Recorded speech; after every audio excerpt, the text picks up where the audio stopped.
I'm Eleanor Mackner. I'm one of the two press officers here at the National Portrait Gallery.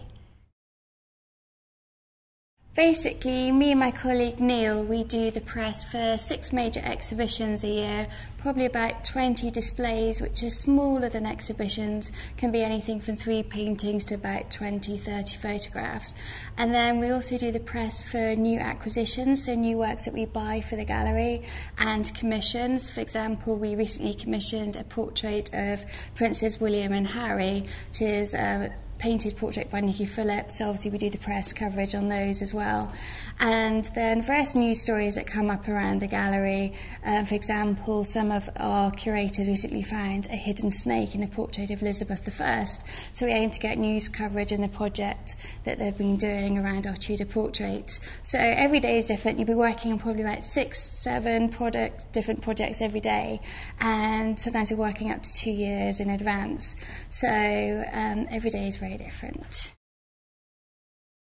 In the press office, we work very closely with lots of the departments, which is quite unusual for the gallery. The curators, we work very closely with them, talking through the exhibitions and the various stories.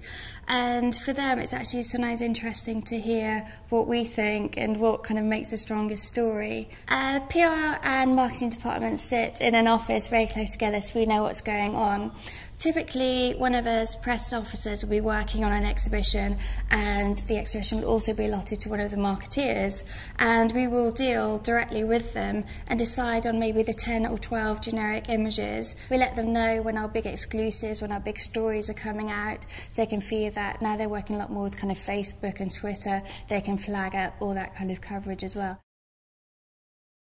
On top of the strategic stuff we've also got people calling up, asking things, reading about things that actually we're not so prepared for. So you've got to be reactive as well as proactive with it all.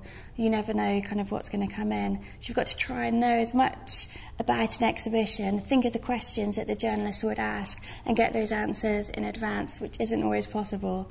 But it's about thinking very carefully about what people are going to want to know. One thing we have to be careful of is the copyright of the images. Lots of the images we work with for our displays and from our permanent collection, the copyright belongs to us. But for our major exhibitions, there'll be loans, or the artist will still be alive, the works will still be in copyright. So we've got to make sure the artist is happy for us to use the images in conjunction with the exhibition, which means when we send them out, we've got to make sure that press don't database them and use them in future to illustrate other stories. They must only be used specifically for our exhibition and direct publicity for this. Very often though you find people come along, it's a press view, take a picture, and then they'll keep it on their database. Lots of kind of photo agencies do that. So it's about keeping an eye on that, trying to get them to sign agreements to say they won't do that. It's a balance though, because you can't be too controlled.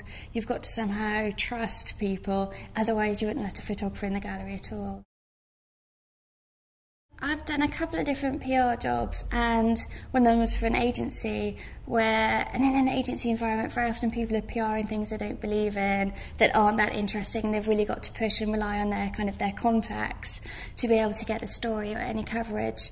We're lucky enough here in that there's such a scope and kind of diversity about what's on show and what goes on show and the different stories that somebody is always going to be interested.